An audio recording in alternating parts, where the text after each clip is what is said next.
alô, alô! Sou eu, Paulinho Boa Pessoa, mas pode me chamar de amigo. Tudo bem com a senhora e com o senhor? Tá tudo certinho?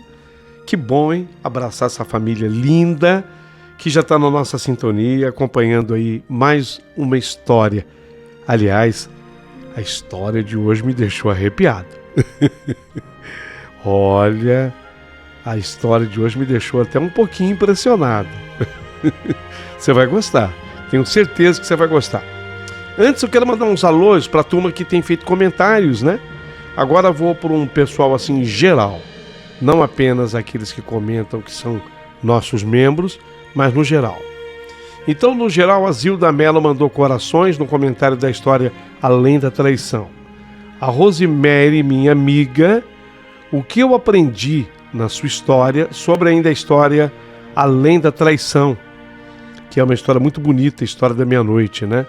O que eu aprendi com a sua história é o que a minha avó sempre dizia: nunca coloque dentro de sua casa alguma outra mulher.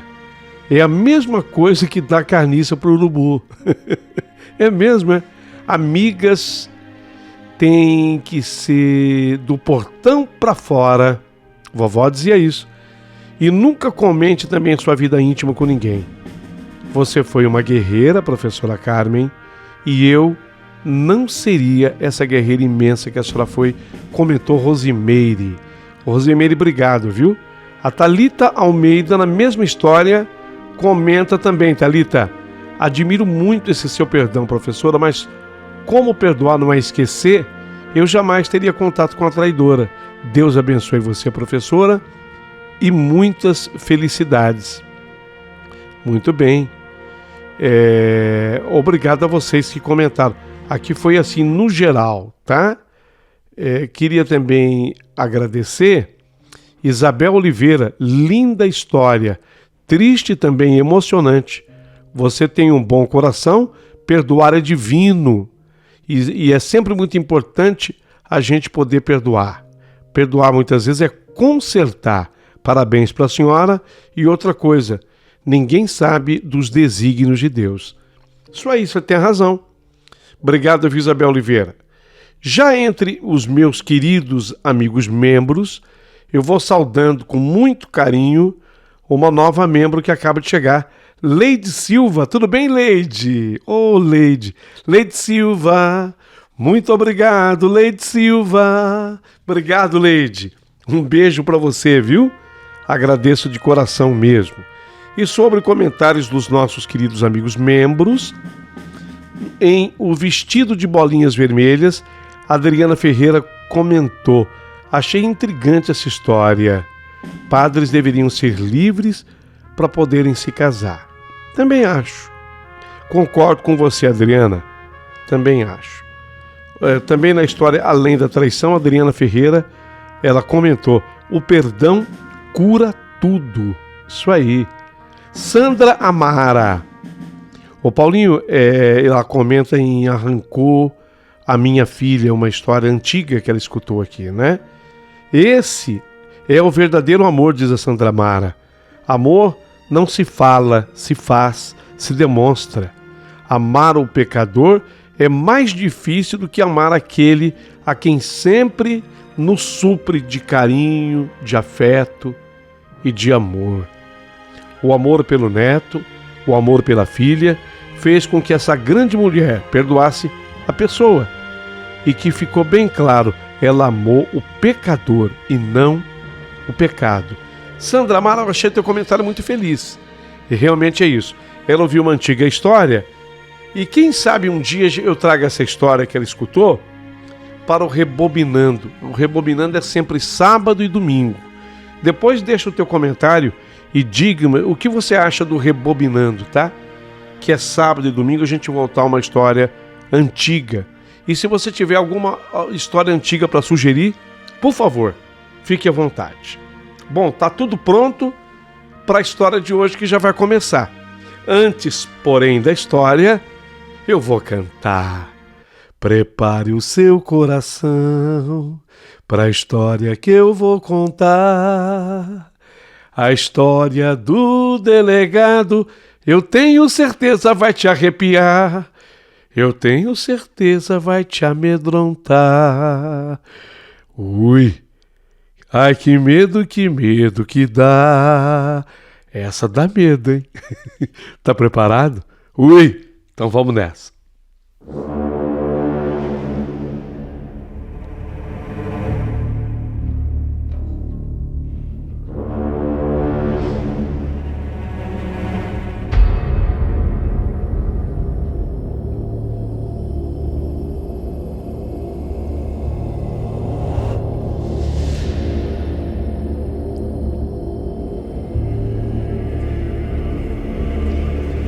Meu querido amigo Paulinho Boa Pessoa, hoje sou aposentado, mas durante na verdade foram 30 anos e 2 meses.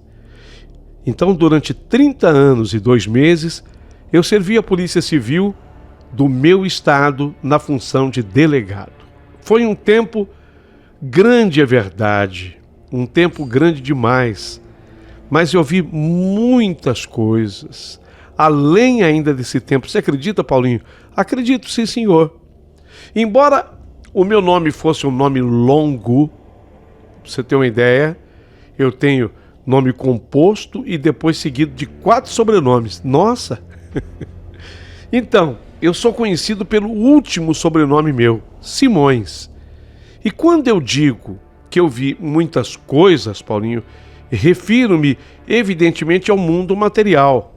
Mas de verdade, a minha vida ficou marcada por coisas sobrenaturais que eu acabei descobrindo ao longo da profissão e da vida. Faço questão de assim ressaltar, porque eu era completamente cético, totalmente cético. Eu não acreditava em nada que se relacionasse ao chamado outro lado do mistério. E certa vez eu acabei vendo algo que validou os meus pensamentos de cético. Foi assim, eu estava numa ocorrência em que um senhor trancara-se em casa com a ex-mulher dele. Na verdade, ele não morava mais naquela casa. Então, como ele era ex-marido, ele invadiu aquela casa e se trancou com a ex-mulher, agarrando-se a ela e ameaçava matá-la. Antes de eu chegar no local, foram buscar um tio dessa senhora. Esse tio, ele era um pai de santo e ele dizia ter o corpo dele fechado. Então, se acreditava que bala nenhuma o furasse, bala nenhuma fosse capaz de acertá-lo, e ainda que acertasse, não seria capaz de transpassar, de ultrapassar pele, derme, epiderme. Não entraria bala nenhuma naquele corpo. Ele tinha o corpo fechado. Acabou sendo exatamente por essa razão ele o escolhido, o tio do corpo fechado, para ir retirar a sobrinha dos braços do ex-marido, um maluco agressor. Então, quando eu cheguei, o homem, o tio, já estava dentro da casa e gritando com o invasor: "Ô, seu cachorro! Eu vou tirar a minha sobrinha de seus braços, seu cachorro, e ainda vou lhe dar uns tapas. Eu não tenho medo de você, pois eu tenho o corpo fechado." Quando eu escutei ele falar essa loucura, esse senhor estava fazendo de fato uma loucura no meu entendimento, eu gritei do lado de fora: senhor, não faça isso. Eu sou o Dr. Simões, delegado. Eu cheguei aqui para resolver o caso. O senhor, por favor, regresse, volte. Eu vou conversar com o ex-marido da sua sobrinha, pode deixar. Deixe comigo que eu vim para negociar com ele. Eu sou especialista nisso. Mas o senhor, que tinha o corpo fechado, ele não me escutou. E ele seguiu avante. E respondeu para mim: "Pode deixar, seu delegado, que eu resolvo isso aqui. Eu tenho o corpo fechado." Eu ia tentar com um novo argumento, mas tarde demais, porque foi nessa hora que eu escutei os tiros. O sujeito, eu acho que ele descarregou o 38 que estava com ele. Infelizmente, o tio acabou sendo atingido e morreu na hora. Aproveitamos o momento e fizemos então a invasão e prendemos o ex-marido daquela mulher e ela, graças a Deus, ela saiu ilesa.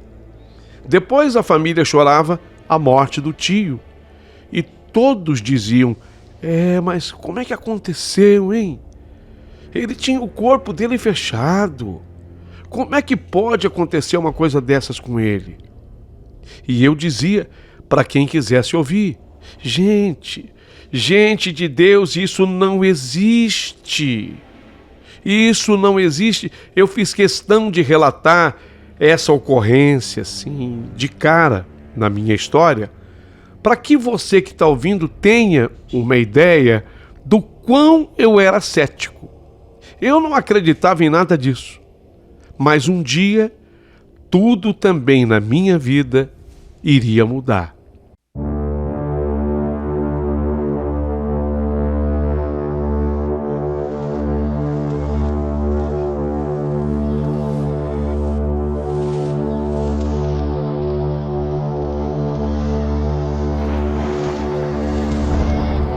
E esse dia chegou. Acredito que o sobrenatural é como uma sombra que nos segue. Parece que está sempre ali, à espreita, esperando o momento certo para se manifestar. Até um certo tempo na minha vida, eu me classificava como cético. A minha profissão como delegado me aprimorou nisso. Nela, de tudo eu vi: assassinatos, suicídios, infelizmente, sequestros e por aí vai. Quando eu pensava que eu tinha visto de tudo, pela primeira vez na minha vida, o assombro tomou conta do meu ser. E eu não estava só nessa história aterrorizante. Foi exatamente assim que aconteceu. Me lembro como se fosse agora. Era uma quinta-feira e eu estava na delegacia para fazer o meu plantão noturno. A equipe estava comigo lá. O movimento já tinha diminuído devido ao avançar da noite. Tudo parecia dentro do esperado. Até que o telefone da delegacia tocou, às 2h da madrugada. A escrivã Luna, que estava mais próxima do telefone, prontamente atendeu. Alô, delegacia de polícia? Falou a Luna. Do outro lado da linha, uma voz se apresentou com desespero. Socorro! Socorro, me ajude! Me ajude! Ai, meu Deus, por favor, me ajude! Socorro! Por favor, me ajude! Pronto. O ar de preocupação no rosto da escrivã chamou a minha atenção e eu me aproximei dela. Ela colocou então a ligação em viva voz e eu tomei a frente da conversa. Eu dizia para aquela voz que gritava: socorro, por favor, me ajude. Calma. Eu respondia: calma, me conte direito o que aconteceu. Primeiro, de onde você está falando? E antes que eu pudesse obter mais informações, a ligação foi abruptamente desativada. Desligaram. Intrigado, eu perguntei para a escrivã Luna: você conseguiu rastrear a ligação naquele tempo? Nós tínhamos ainda o BINA, era um privilégio até das delegacias. Vocês lembram do BINA? Eu estou falando de um outro tempo, outros anos. Tinha o BINA. E ela disse: eu consegui rastrear. Ela respondeu com um olhar perturbado: sim, doutor Simões, mas o senhor não vai acreditar. É melhor que o senhor mesmo veja com seus próprios olhos. A localização indicava que a ligação tinha vindo do Instituto Médico Legal, o IML. Cabe aqui eu informar que era uma cidade média a que vivíamos. Era uma cidade por volta dos 200 mil habitantes. Tinha sim já bastante ocorrência policial, mas o IML estava distante de ser como de algumas capitais, muito longe disso. Tinha uma movimentação que podemos chamar de pequena, mas uma ligação do Instituto Médico Legal e ainda mais às 2 horas da madrugada? Santo Deus, o que poderia estar acontecendo lá? Sem pensar 2 vezes, retornamos a ligação. Falei, liga de volta. Falei para a Luna, a escrivã, liga de volta. O telefone do IML tocou, e depois de ter tocado umas 6, 7 vezes, a pessoa atendeu, a mesma que ligou. E já atendeu assim: socorro, por favor, me ajude. Só que desta vez, essa pessoa acrescentou uma frase. E essa frase realmente mudava tudo e me chamou demais a atenção. Eu não posso ficar assim. Eu não posso. Você precisa me ajudar, Dr. Simões. Quer dizer, a pessoa me identificava como Dr. Simões e dizia que ela não podia ficar assim. E uma coisa, eu não tenho muita correção nas palavras ditas pela pessoa. Então na hora eu imaginei, será que é algum profissional que trabalha no IML? A partir desse instante, a tensão na delegacia era palpável. Luna, a escrivã, quando me viu de pé, pegando o paletó na cadeira, me perguntou: doutor, o senhor tá indo para o IML? O senhor vai verificar o que está acontecendo? E a minha resposta foi que eu tinha que ir. Gritei o Esteves, o investigador, para que ele me acompanhasse, para que ele fosse comigo. Entramos na viatura e partimos. Durante o caminho, Esteves chegou a cogitar: talvez seja trote, hein, doutor? Eu achei bastante viável essa possibilidade. Mas eu fiquei tão nervoso que, se fosse trote, eu queria dar uma lição na pessoa que havia feito aquilo. Bom, chegamos ao IML em questão de 10 minutos. Cidade pequena, isso tudo facilita. Havia apenas o guarda da guarita, mas não havia a menor possibilidade dele ter me passado trote nenhum, porque ele estava até dormindo quando nós chegamos. E ele se assustou quando me reconheceu. Foi falando: boa noite, doutor Simões. Esteves? Tem corpo aí na viatura? Ele nos fez a pergunta. Respondemos a ele que não, que o motivo de estarmos ali era outro. É uma ligação, Macedo. Uma ligação que partiu aqui do IML. E eu perguntei: tem alguém trabalhando a essa hora aí dentro? O Macedo me respondeu que não.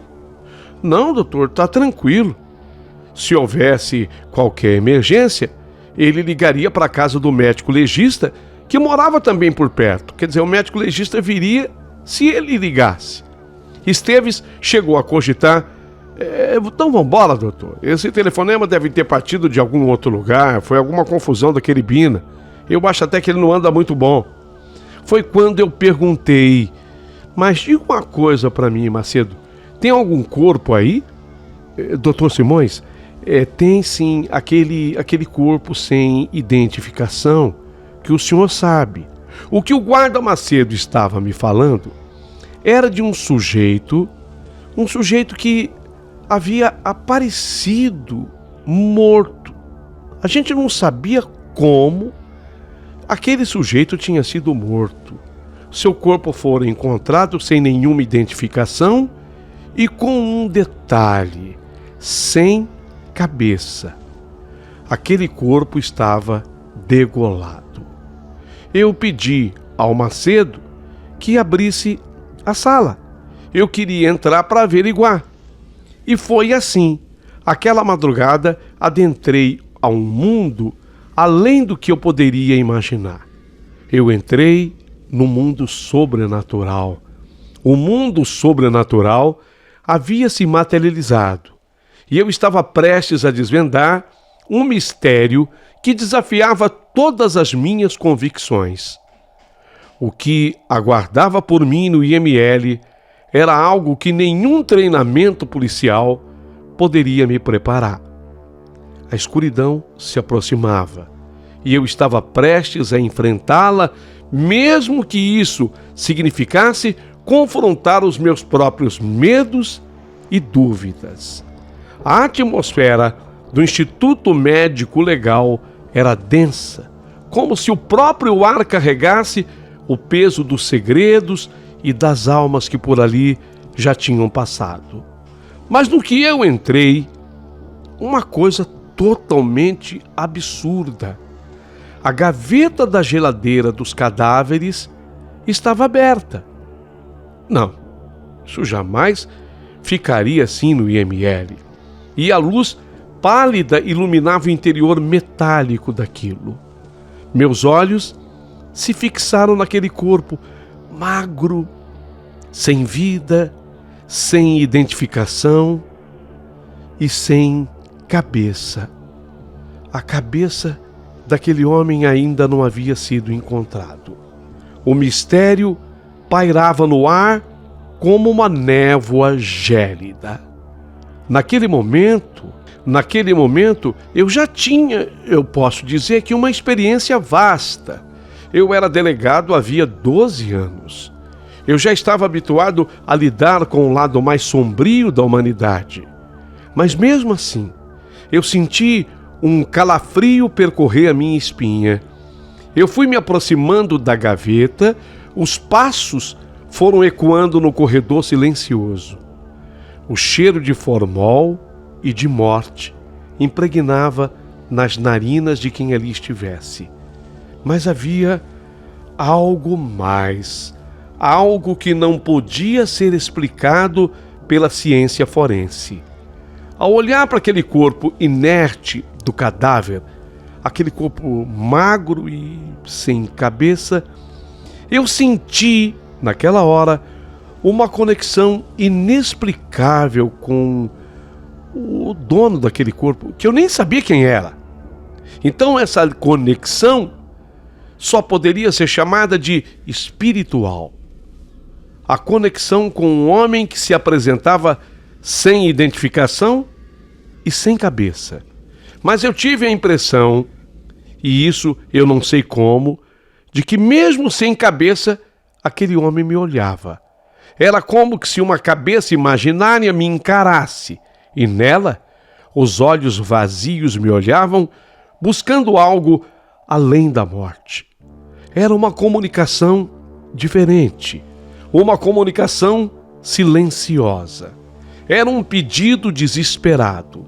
Senti minhas pernas bambearem. Tive que me sentar. A sorte é que havia uma cadeira por perto, ou eu teria caído. A tontura tomando conta de meus sentidos. O mundo que parecia girar, e eu me vi transportado por um limiar entre o real e o sobrenatural. E agora eu pude escutar. Dr. Simões, eu quero a minha cabeça de volta. Sussurrou a voz. Não foi mais um grito. Não foi mais um grito. Foi um sussurro. Dr. Simões, eu quero a minha cabeça de volta. Mas foi algo assim tão suave que quase se confundia com o vento que soprava pelas frestas da janela. Eu pisquei, incerto se havia realmente escutado aquelas palavras, mas a sensação persistia, como se o próprio morto estivesse dentro da minha mente. O investigador Esteves e o guarda Macedo permaneciam parados e só me olhavam, mas também estavam estupefatos por encontrarmos a gaveta da geladeira aberta. Aquilo, já disse, não era normal. Aliás, nada ali era normal. Foi quando a voz falou assim: Dr. Simões, agora só o senhor pode me ouvir. Só o senhor. Eu quero a minha cabeça de volta, Dr. Simões. Por favor, ajuda-me, Dr. Simões. Eu não pertenço mais a esse lugar. A minha cabeça foi levada. Eu preciso dela de volta, Dr. Simões. E eu olhei para a gaveta e o corpo parecia se contorcer, como se estivesse tentando se libertar das amarras da morte. Eu sabia que eu não podia ignorar aquele apelo. O sobrenatural havia se manifestado. E eu estava no epicentro desse enigma. O investigador Esteves, que estava ali comigo, tinha participado daquele caso, do encontro daquele corpo. Foi ele quem foi a primeira pessoa a chegar ao local onde viram o corpo. Ele poderia me ajudar muito, mas eu precisava dar uma resposta àquele desconhecido senhor. Então, eu peguei a papelada lá do IML, investiguei os registros do IML, procurando por qualquer pista que pudesse me levar ao morto sem identificação e sem a cabeça. As evidências eram escassas, mas uma coisa ficou clara: aquele não era um caso comum. Não era um caso comum. O sobrenatural havia se entrelaçado com o cotidiano e eu estava, repito, no epicentro desse enigma. O que complicava o caso era que ninguém tinha reclamado o sumiço de um homem no nosso município, e especialmente na idade daquele. Já era um senhor, uma pessoa já idosa. E também não havia reclamação nem no nosso município e nem na nossa região. Ninguém havia reclamado o desaparecimento de um senhor. Quando não há reclamação do desaparecimento da pessoa, casos assim se tornam muito difíceis, sabe? Mas não que estejam distantes de serem resolvidos. Difícil, é verdade. Mas tudo o que a polícia realmente se dedica e faz acaba sendo esclarecido. Com o sobrenatural presente ali, eu, na hora, fiz essa associação. Eu então relacionei que o sumiço daquela cabeça também estava ligado a isso, ao sobrenatural. Eu sabia o que eu precisava fazer. Então, segui pistas e entrevistei até quem eu podia entrevistar. Conversei com o médico lá do IML, que me deu uma posição importante sobre o corpo, que eu não vou revelar agora, daqui a pouquinho revelarei, e mergulhei nas sombras da cidade. O que eu quero dizer com sombras da cidade é que, se havia um assassino ou não, essa pessoa estaria ligada ao sobrenatural. Alguém que havia feito algum pacto com forças além da compreensão humana. A busca me levou então a lugares sombrios, cemitérios abandonados, casas assombradas, encruzilhadas misteriosas. Como eu tinha agora a quem procurar, eu contei com a eficiente ajuda de Esteves e também do guarda Macedo. Eu queria uma pesquisa sobre quem oferecia serviços sobrenaturais na cidade e na região.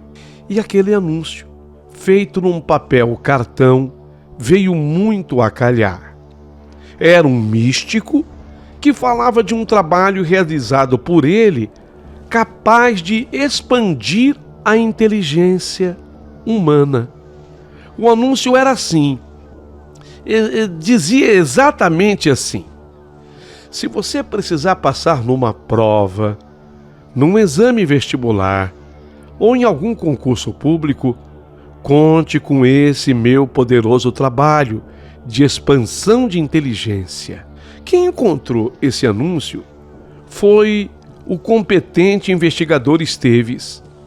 Como eu era uma pessoa muito conhecida já na cidade, 12 anos militando como delegado, eu contei então com a ajuda do guarda do IML, o guarda Macedo, que ele procurasse este homem, alegando que ele queria passar num concurso público.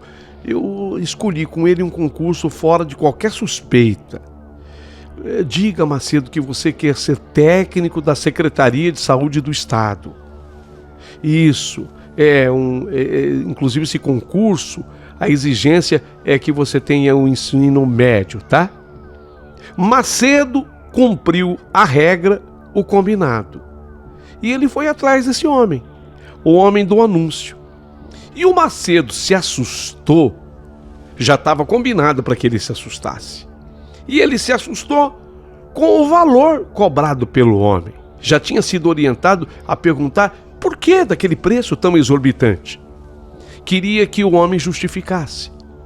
E o homem, ele tentou conjecturar com outras explicações. O Macedo foi eficiente, tinha nossa orientação, do Esteves e minha, e cobrou mais explicações. E o homem então começou a entrar em detalhes.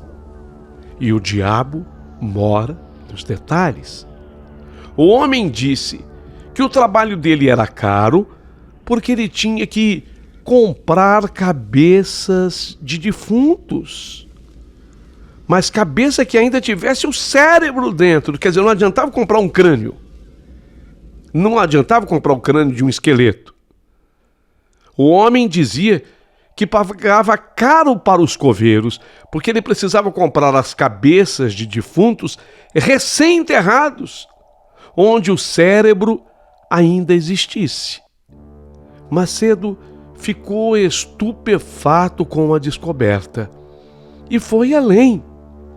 Mas custa tão caro assim, né? E por quê? Já está morto mesmo? E por que custa tão caro? E respondeu o homem: ora, porque não pode ser qualquer cabeça, tem que pertencer a uma pessoa letrada, uma pessoa estudada.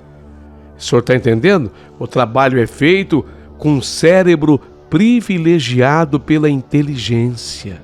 Disse o homem: eu preciso de um pouquinho só de miolo, mas um miolo de gente inteligente. Nossa, quando o Macedo me trouxe essa informação, nessa hora eu fiquei pasmo e pensei: meu Deus, como é que pode haver gente tão ignorante a esse nível? Eu até me lembrei de uma aula de história que eu tive quando menino, naqueles anos 70. Havia um livro de história onde tinha figuras que ilustravam a própria história, a história do Brasil. Figuras que eram desenhadas ilustrando a matéria.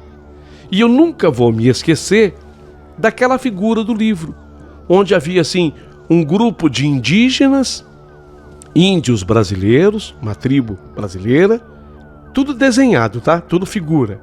Eles estavam ao redor de um cadáver de um homem que parecia estar pendurado, exposto a uma fogueira. E os índios, eles comiam o cérebro daquele homem, porque na matéria escolar dizia que os índios acreditavam que ao comer os miolos daquela sua vítima, eles iriam adquirir também a sua inteligência. Ficariam tão ou mais inteligentes do que aquela pessoa, que eles consumiram o cérebro. Incrível! Isso foi tão marcante para mim. Eu devia ter uns 11 anos de idade quando eu li e vi aquelas figuras, aquele trecho do livro, e aquilo me marcou profundamente. Eu achei um absurdo o que faziam os índios selvagens naquela época. Eu era ainda muito menino, eu tinha uns 11 anos de idade, e eu não tinha ainda espírito crítico para entender o que acontecia. Só fiquei mesmo escandalizado. Mas agora, eu adulto, maduro, 12 anos como delegado, me deparava novamente com algo muito parecido com aquilo que os índios faziam. Só que o absurdo era muito maior. Como é que alguém poderia acreditar naquilo? Que um trabalho feito com cérebro de alguém inteligente possa beneficiar essa pessoa que faz o trabalho. Em termos de ignorância, era muito mais grave o que se fazia agora do que faziam os índios daqueles remotos tempos. Mas o tiro foi certeiro, muito certeiro. Quando o Macedo voltou com essa informação, eu e equipe fomos com tudo para cima do tal homem. Fomos no encalço do tal homem e não deu outra.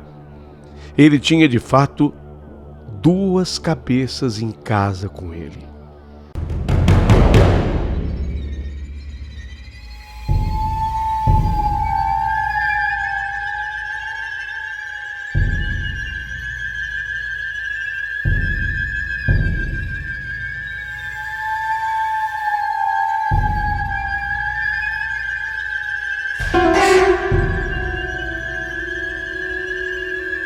Essas cabeças ficavam numa geladeira dentro de um quartinho da casa.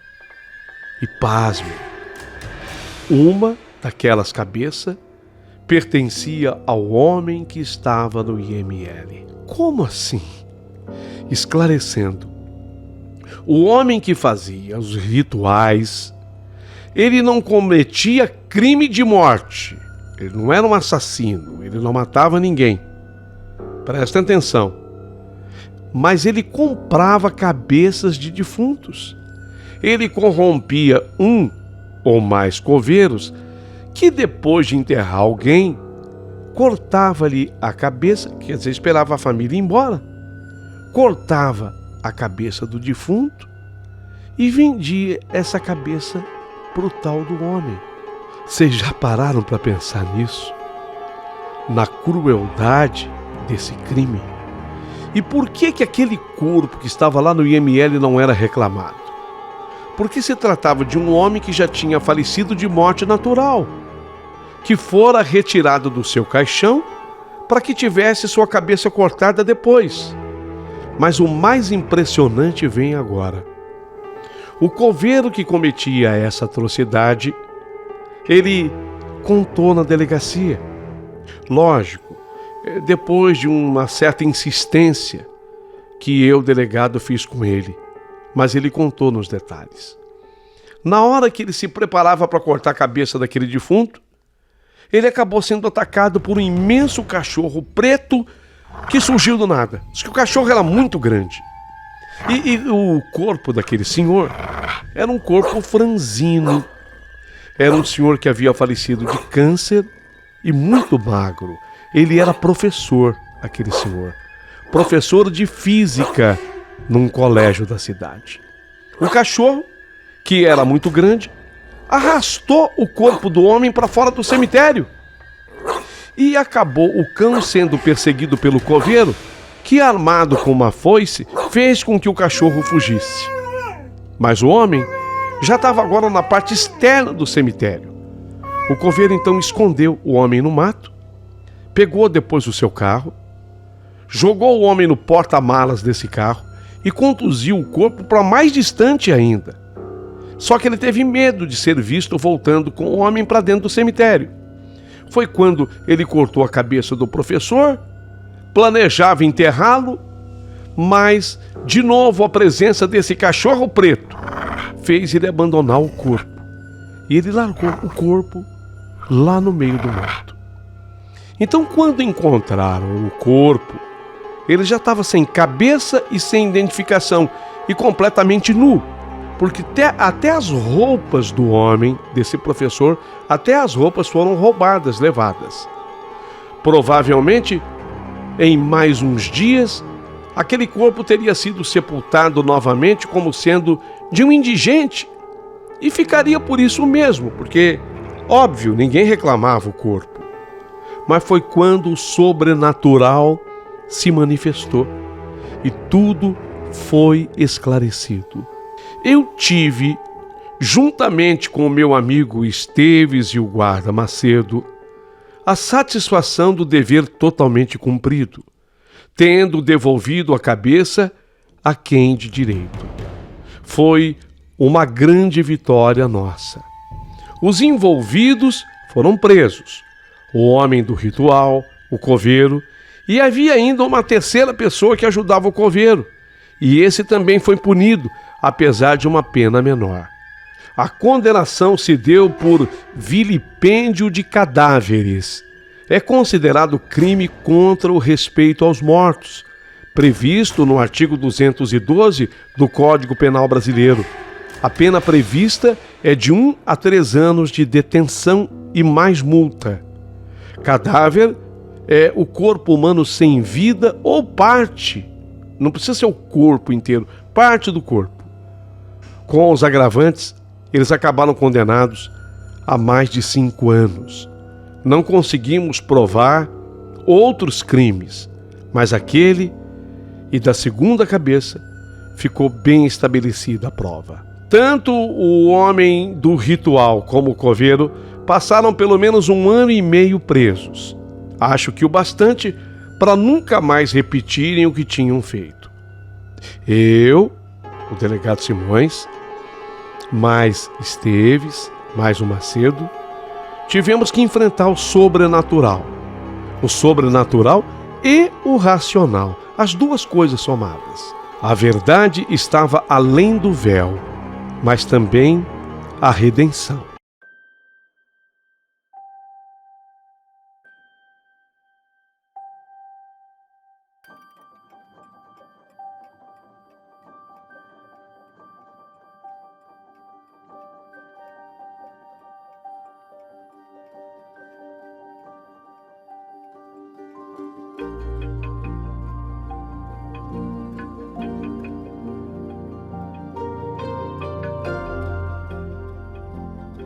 O professor em questão, que havia falecido de câncer, ele era uma pessoa muito benquista na cidade.